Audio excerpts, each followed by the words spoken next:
Welcome to the Howell Business Beat, your go-to source for the latest insights, success stories, and trends shaping the business community here in Livingston County. I'm Janelle Smith, and I'm joined today by my co-host, Diane Samples. Welcome, Diane.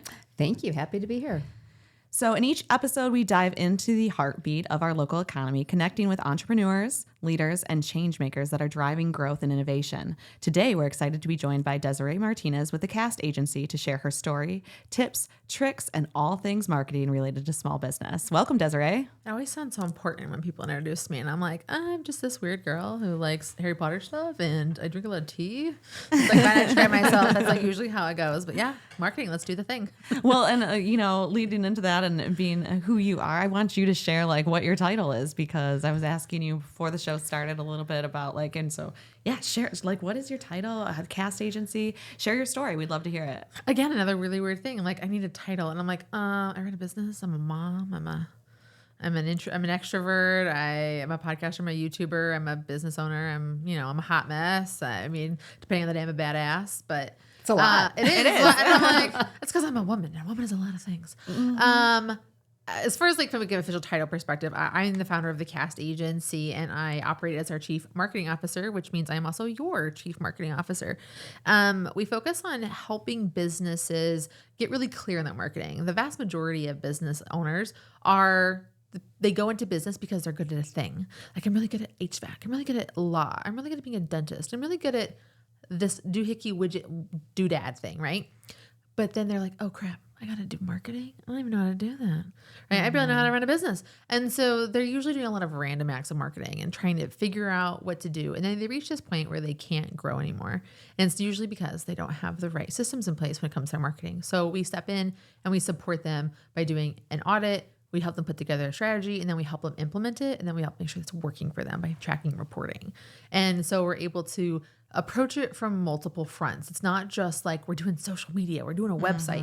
It's a total package of things that go in to making your business goals happen. And no business is the same. No business's message is the same. And like the approach that we have to help them put together their marketing strategy is specific to them and the goals they're trying to accomplish. Yeah, that's a lot. I think marketing, you hit the nail on the head, especially for small business. It's a struggle, and it's really, I think that struggle is real. I think also like really honing in on like your target market is really helpful, but also a lot of business owners don't take the time to do that or really know who their target market is. So really, really defining that and getting laser focused on what that is.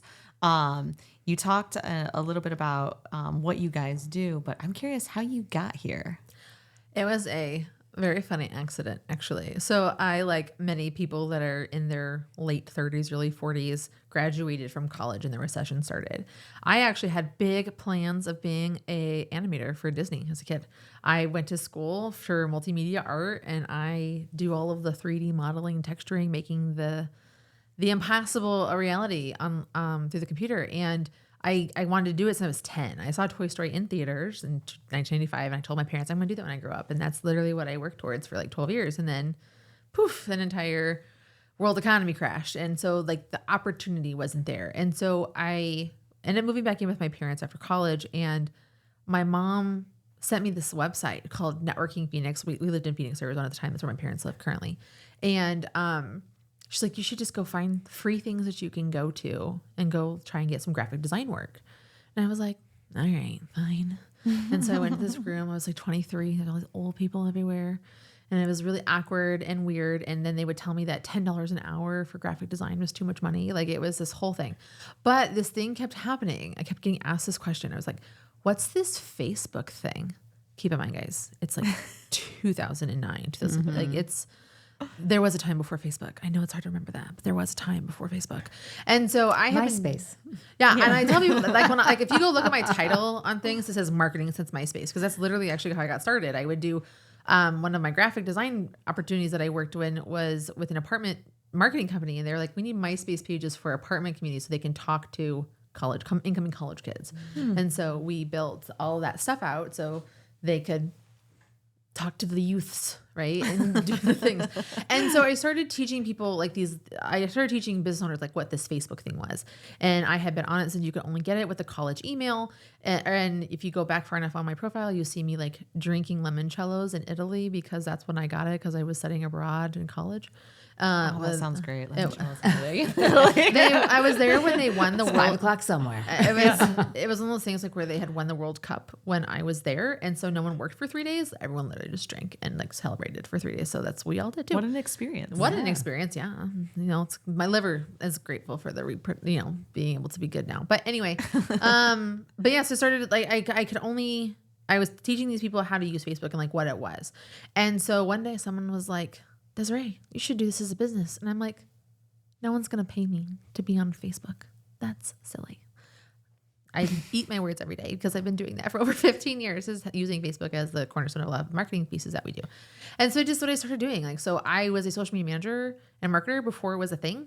People didn't know what it was.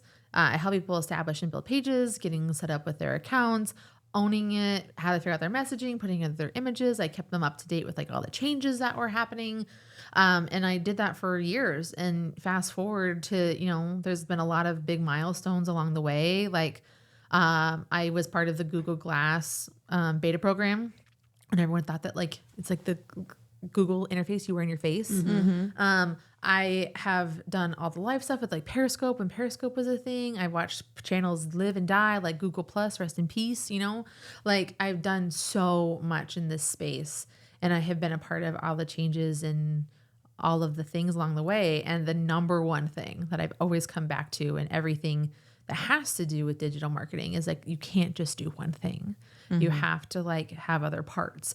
And the more we've continued to evolve societally and socially and as business professionals, we're adding on more things that we have to do. And they're wanting people to be like these easy button, quick things to make them work. And that's when I was like, okay, I got to like figure out, I got to teach people how to do this. Like, it's not just one thing. Like, you have to have a strategy. There's more to it than just these things. So I pivoted away in about the end of 2023 from doing just social media online marketing stuff to this holistic marketing packages and acting as a fractional chief marketing officer for businesses so that they can get their marketing lives in order and, again, quit doing the random acts of marketing.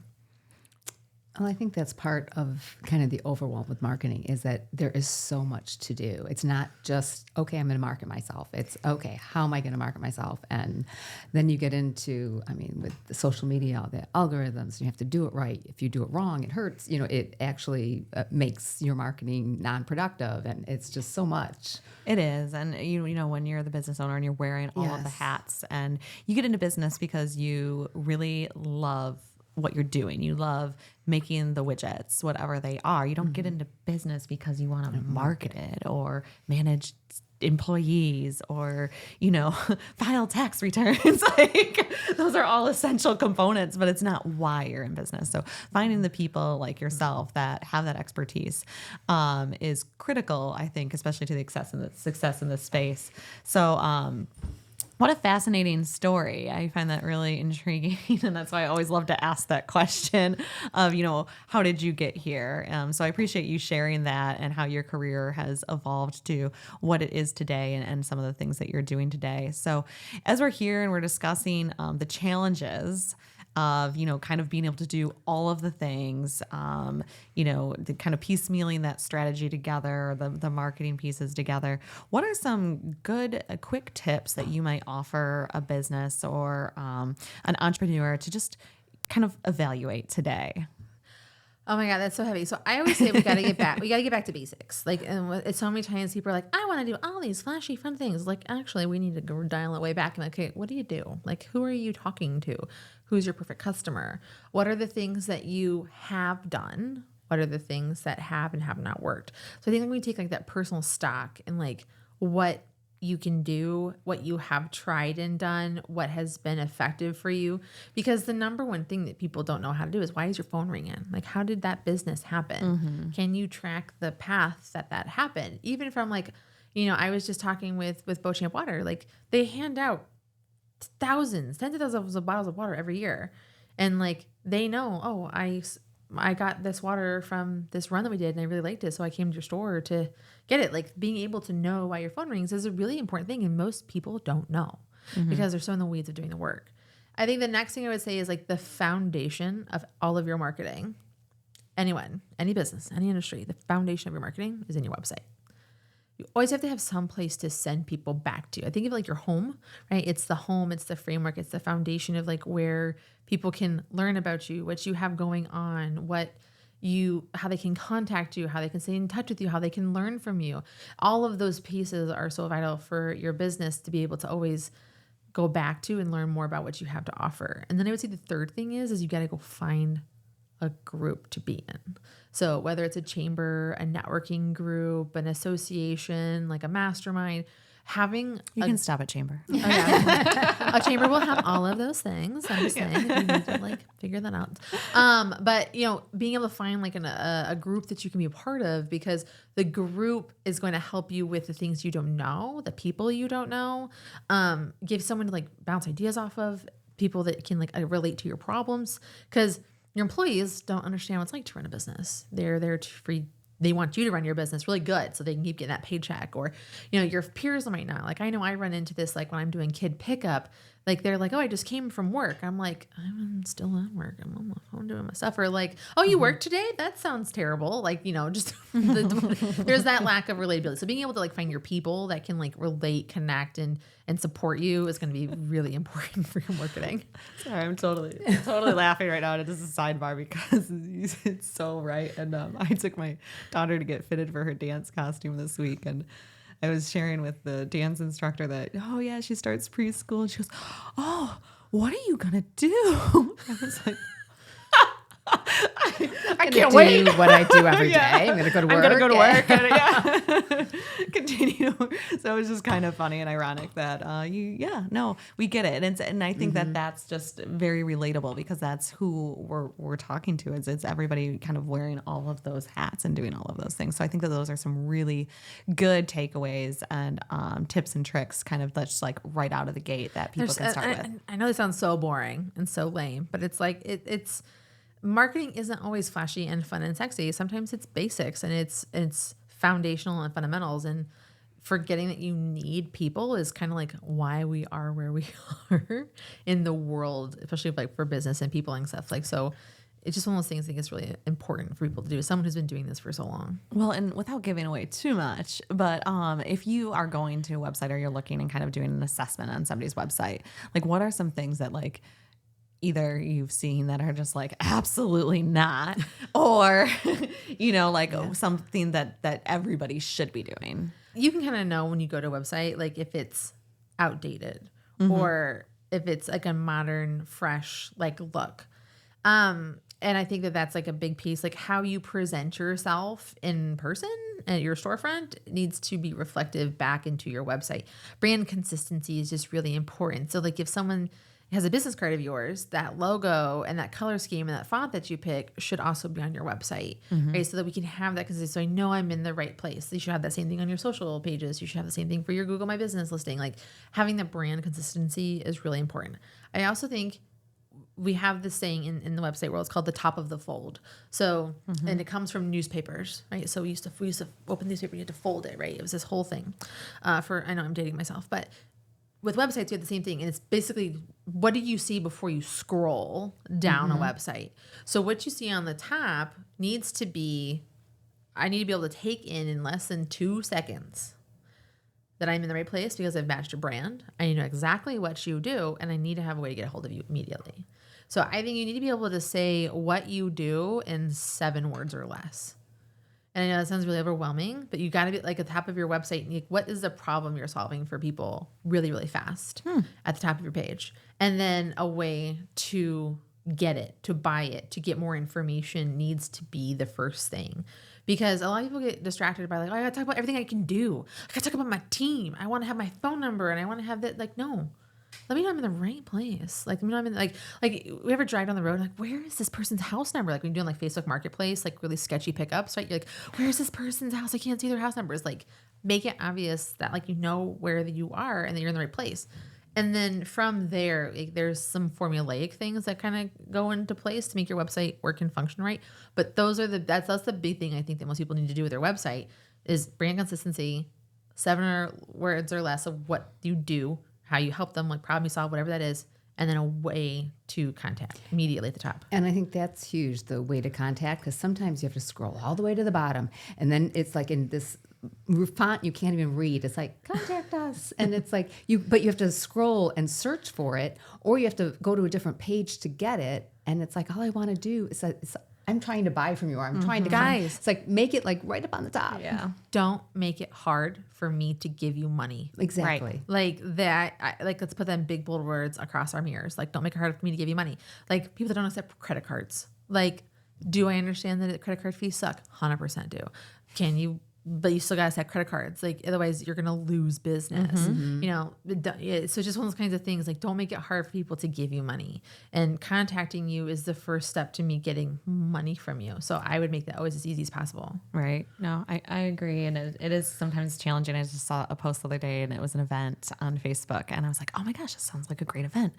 But there was no date, time, nothing. I was just like, oh, well. It's because they're good at running an event. They're bad at doing the marketing. Like they're just, it seems like such common sense. Like we get to be so judgmental from our like place of like knowledge or whatever, but there are just a lot of things people don't think about when they're looking through like how things are going. Like let's take the Chamber website, for example. The Chamber website is trying really hard to feature what events you guys have going on and like what's coming up and all that stuff. But what your website actually needs to do is say how we support our community businesses. Like that's where we start. Like this is the reason for it. If someone's coming for the first time, like you always want to create your website for a first visit approach. Anyone that's going there because they need to like look through a calendar or read a blog or find something like they know, they'll spend time on your website and they will find it. But if I'm going for the first time, and that you're creating a website experience for the first time visitor. And like, so that's like one of those things that a lot of people just get hung up on. And again, you guys don't know that because you're not marketers. You guys are community advocates. Like it's a different gig. Yeah. Right? Absolutely. No, it was really interesting because I just went to the MACP CEO Summit and it's fantastic. It's one of my favorite things I do every year where chamber leaders from around the state gather and they talk about some of their biggest challenges, some of the things that are facing their communities and how they're working to overcome them. And but I had asked the group, I said, hey, it's like anybody doing marketing really well? And it was crickets. Like nobody thinks that they're doing marketing really well. And it's because, I mean, they're not. And it is an interesting thing to market when you're looking at the chamber. So we could go on and on. So I think the awareness piece is there. You know where I stand on chamber marketing. I mean, if you need someone to help you, I happen to know someone really good. We've got some good people in our corner, so that's good. Well, I think too for marketing for people when you talk about telling your story, because it is all about storytelling. People don't want to come across as being boastful or putting themselves up here and being like, oh, look at me, look at what we do, look at all the greatness we possess. It's, you want to kind of have that sense of being humble, but you also need to do that. You need to, in a non-boastful way, or be able to highlight what you do very well, because that's why people are going to come to you. And it's hard to find that balance, I think, for business owners. Business marketing is not a time to be humble. Like, I'm not interested in being humble. I am interested in solving your problems and you paying me money for it. Like, at the end of the day, let's not pretend that business isn't about making money. Right? We are all in it to make some sort of living or income. And we try to hide it behind nice stories and pretty missions and give backs and all that stuff. That's why you get to make money. But we are in business to make money. For sure. And we need to not hide that. And it's okay. I give you permission to make money. This is me telling you that. It's okay to make money. It's okay to want money. It's okay to ask for money. It's okay to, as long as I think lines of like ethical practices and stuff are there, like still be a good person, still follow through on what you offer, like all of those foundational things, but make money. Like that's what we're here to do. I'm doing this podcast because it's a marketing opportunity for me to make money, to connect with my fellow chamber members and the people interested in like what we do for our amazing county and stuff to help make it better, stronger, and all of the things. But I'm like, but I also want to make money from you guys. I want to, because I could have a problem. You have a problem I can solve. Right. Let's exchange money to make it happen. Exactly. So, and I think that's key is like you're solving problems. You're not, you're not selling anybody anything. You're solving a problem and yeah, you're going to get paid for it. Yep. So, I'm going to switch gears a little bit here because I also want to talk about a kind of something that's been probably a big disruptor over the past couple of years, as it's emerged, fairly recently is AI. So Dun, dun, dun. yeah, I'm curious to learn from your perspective how that's impacted the whole marketing scene, and yeah, anything you can share on that. Marketing goes through 5-year shifts. Like if you look back at how we have functioned, especially with the internet, over the past 25 to 30 years, you can see every 5 years there's a disruptor. There's a big thing that's coming in. And it's not a disruptor, it's just like another kid in your house of marketing opportunities. TV and radio still exist. The paper still exists. Print marketing still exists. Email marketing still exists. Website ads still exist. Right? So when we look back, like even like from when I got started back in like 2010, it was social media got introduced. Like, oh, what is this thing where like you talk to people and you communicate regularly through the internet? Like we talk to strangers, like stranger danger. No, we don't do that. Like that's what happens. Till 2015, we had this era of like images and videos could come out, live streaming could come out. Instagram became like all of the rage and the stuff. Then we fast forward to 2020, and then it became everyone needed the internet.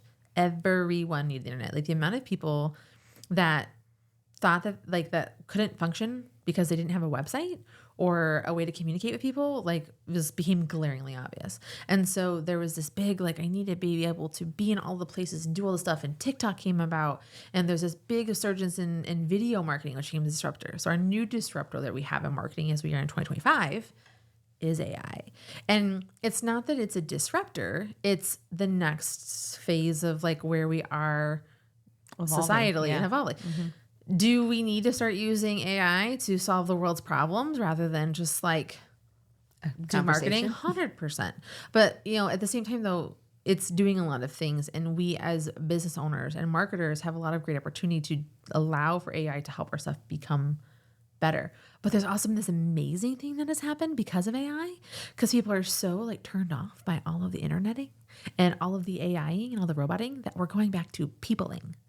Right? There's been this really big resurgence that we've seen in marketing where we're seeing this shift away from like, I don't want to be on my phone all the time. I don't want to be in front of a screen. I don't want to have to be sold to constantly. Let me go into the world and find my people. And so we're seeing, you know, we're still taking some of those internet things that came like real niche specific interests. And then, but we're just taking them and doing them in real life. So like, let's say, for example, you're into like, my favorite one, Book Talk Smut, right? Like it's a really great one. Now you can meet in real life with your friends who like also to read Book Talk Smut, and they talk and they do fun activities like bejewel their book covers or, you know, bedazzle their covers. You know, they do like, let's just sit and like work on a craft, like we're knitting or some Pinterest project or whatever, and we're going to listen to the audiobook as a group while we do our craft. Like we're taking these niche interests and making them into real life. You just created a new hobby for me. You're welcome. Thank you. Invite me, please.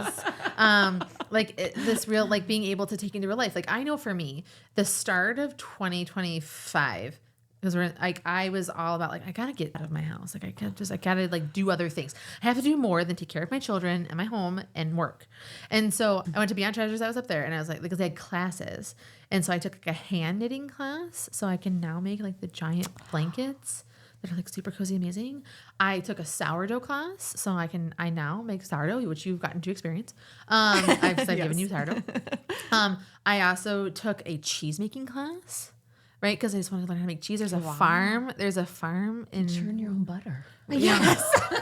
Well, you can do it in your KitchenAid, like because the place I go to has eats butter. I love butter. Yeah. Well, now I know. See, you're really easy to shop for. Butter and Book cheese. Sign me up. I mean, I will eat cheese. I have not. I can't bring myself to eat butter. But and we've seen this like just out of the. And my kids are into it too. I don't know. You know, what's more amazing is how in shape she is because she eats butter, right? So, that's the selling point, right?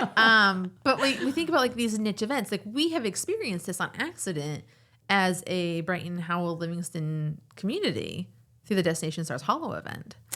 Destination Stars Hollow is so niche. It's Gilmore Girls. The show that came out in 2001. I remember because I'm the same age as Rory was when she went through all those grades. I about was in that. that grade. Was it 2001? I think it was a We are few old. years. Sorry, Janelle. We Yeah, are old now. well, I watched it every day when I came home. I from know. school, I so- did. We still watch it. I- It is my go-to if I have nothing, like if I just need noise, because you can put it on and it's just kind of soothing, the banter, and I know it by line. I can Yeah, recite. It's nostalgic. Perfect, right? is. Yeah, like why with the poodles already? Like let's get this, let's make this happen, right? And so it's created a niche event, and there's all these like things that come about it, and there's so like people came from Hawaii to go to this one day event, our teeny tiny little town in Brighton, Michigan. Like it's Brighton, Michigan. The thing takes place in Connecticut. Like it's just crazy. And on top of it, it's hot. It was like a bazillion degrees that weekend, and so it's they gave us umbrellas this year so that we can like shade ourselves. Anyway, it's that kind of idea. Like we're seeing like the more we get into the AI space, and the more internet-y we are, the more we want to people. And like we're getting into that like deprogramming from our COVID years so that we can have more tangible in-person marketing opportunities for brands, which can, I think, allow for us to have more opportunities, and we're not fighting the clutter of the internet, but we still can't ignore AI. Like I use AI all the time. Like I have the paid version, best $20 a month I spend on my business right now. And it helps me solve everything. Like down to like, I'm growing potatoes on my porch. I'm like, is it time to grow my potatoes and take a picture? And it's like, nope, not yet. Stop asking me this question. Or to things like, I'm trying to figure out how to navigate this thing with my kids. My kids are neurodivergent. My son has autism, ADHD. My daughter has ADHD and ODD. And I don't know what the hell I am doing because I have a normal, quote unquote, like typical neurotypical brain. I don't know how to solve their problems all the time. So I'm like, I gotta navigate through this. How do I do this? Like, this is the problem I'm having. It's the problem they're having. How do I figure this out? And it helps me with that stuff. Two things where it's like, all right, I have a project folder for every client and I'm building all of these processes and procedures out to speed up, amplify, and improve how we create our digital content. Because because I get paid in a retainer based on hours. If I can do my digital work faster, it gives me more time to do the other things that they have as goals for their business. Like if I need to start shopping for events that they should be going to, or I need to design something that they want to get printed, or I need to interview someone for their outreach coordination and put together a program for them. Like it gives me more time to do that. So you got to think of AI from a perspective of like, it's a tool for us to learn in the same way that we learn to use email, the same way that we've learned to use social media, the same way we've learned to use our websites to help make our businesses better, to give us more time and amplify our reach. Yeah, I think that's a perfect way to sum it up. And it's efficiency. It really is. Awesome. Well, we unpacked a lot there. I also know that now you can pretty much be a homesteader. So Yeah, I fun fact, like complete tangent from like one of the reasons we chose to move to Michigan. I didn't move to Michigan because of a job or because I have family. I do have family here, but like we got really sick of the fact that we could never, like Arizona's hot, Phoenix 125 degrees, like it's ridiculous. We just couldn't do it. Everyone complains about the winter. Trust me, 125 desert heat is the worst. So we're like, where do we Diane move? I've lived out there on and off for about 3 years. So I was 3 or like, 4 years. where do we want to live? And all of our data and research said if you want to live somewhere in 50 years based on climate change, climate migration, was like areas that are developing, water support, all these kinds of things, they're like, go to Midwest, Wisconsin, Minnesota, Michigan. I was like, let's go to Michigan. And like we chose to be here and make this like our home and our community. So I mean, I think it's pretty telling. it's interesting. That's really cool. I didn't know that. That is a fun fact.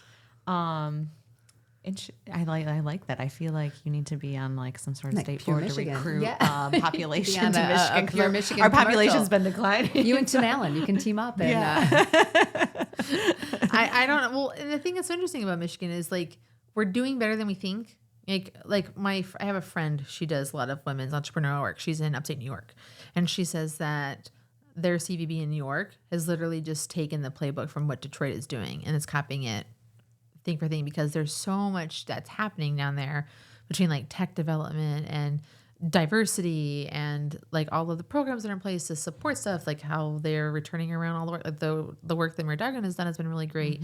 All of the new grant programs that they had, like the Michigan Made program, there's so much. And because of where we're positioned in Brighton Howell area, it's like we get to kind of, I don't want to say ride the coattails because that sounds really like wrong, but we get to like benefit from it. We get to like dip our toes in it and experience it and enjoy it and benefit from it in like really intentional ways. So we're growing more than I think that we realize. Yeah. And the amount of people I know that move here that are like from Texas or Florida or, southern and western places like myself is crazy. And it's because there's a lot that we have to offer when we're from a place. I'm not from anywhere. I'm a military kid, became a military spouse. I'm not from anywhere. It's a very awkward thing to kind of explain to people. And people in Michigan are from Michigan. Like you are deep into it. You're like, it's like 5 generations back. Like it's almost like people like, my parents came over in the Mayflower. Like I'm from Michigan. Oh, okay. That's all you got to say. You don't have to like trace it back or anything. Midwest is the best. It is. It's really good. And it's like commit to the mitt, right? Like we are like, this is where we are. And so, it makes it hard for us to remember sometimes like that, how much we have to offer and how great we are here and all that kind of stuff. Well, we love it. Yes. And we're happy to promote Livingston County and all of the amazing businesses here. So I appreciate your time and coming on to the Howell Business Beat today and just sharing a little bit of insight. I think there's some really good takeaways. So I hope all of our listeners are going to take a peek at some of the stuff and feel free to reach out to Desiree directly. Her contact information will be in the show notes. And I don't know, you guys have anything else you want to share? Writing a book. You're writing a book. Wow. Yes. How does that left out? Yeah, well, we weren't talking about me. We were talking about like all the great things that we can do to help the community. That is a mic drop. I'm writing a book. It's called Stop Marketing, Start Belonging. And it's about how we use community as business owners to grow our businesses and then how we bridge the digital gap. Love that. love that. I fully intend, this is me asking, I want to do my book launch with the Howell Chamber. Yeah, we'd So love we're to. like, That we're would be doing that. amazing. Everyone's invited. Come join. I want to talk more about Yes, that we because that sounds fantastic. That I is love right. it. Well, it's one of those concepts that, again, like you said, all with that kind of focusing back on that AI and learning how to people again. I mean, we've been so digitalized for so long. And I think people, we always talk about the different generations that can't, have a conversation because they're all just, they converse on their phone and that's the only way. And when they're presented to actually have to talk to someone and deal with the emotion that comes with that, because there is no emotion through a text. Well, there's also the other way around, right? How when you are an older person who is familiar with peopling and you're doing traditional marketing, how do we then talk to the people that don't? Right. Absolutely. And so it's like we have to go the other way. Like, how can we nurture and still maintain relationships with people when like They're not. they're not there? Like, for example, I was just at Beauchamp. I interviewed them for my book. I was talking with Sandy because I think how they have been able to become such fantastic pillars of the community through sponsorships because they're just everywhere. Like this is like Livingston County brought to you by Beauchamp Water. Like I feel like that's what this is because she does such a great job and she's the lead. She really does lead and own on that sort of concept. But I asked her like, well, what happens when you leave? Right. And then she's like, I don't think they've really thought about that far. Like, it's like, I'm sure they will hire somebody to do it, but like, it's still like Sandy is such a big part of that brand, so it's like, how do you maintain that and build that, and so the book will help with a lot of those kinds of things. So it's a book for business owners who are in small businesses, smaller communities, like they're in trades and the normal things that everybody needs. Like, I'm not like, this isn't a sexy, fancy book for like, people who want to be like tech bros. Like this isn't for them. This is for us. Like if I could give a resource to anybody in our community, this is the book I want them to read to help them market their business better. Community is sexy to me. So Well, I think that leads, that you can go down multiple different channels, but even with succession planning, because we hear that all the time, that they're really, people have, especially we hear it more with larger organizations, but smaller organizations too. It's like you said, what's going to happen when your lead leaves if you haven't taken time to Groom the next person? Exactly. yeah. It's a whole world. It's something I've really been like noticing, seeing, laying down foundations for myself. And so it's like, okay, it's time to share with the world. I love it. Well, thank you for dangling that carrot. Yeah. Was it first heard it here? I love it. Awesome. Well, thanks again, Desiree. And we look forward to catching you guys next time on the Howell Business Beat.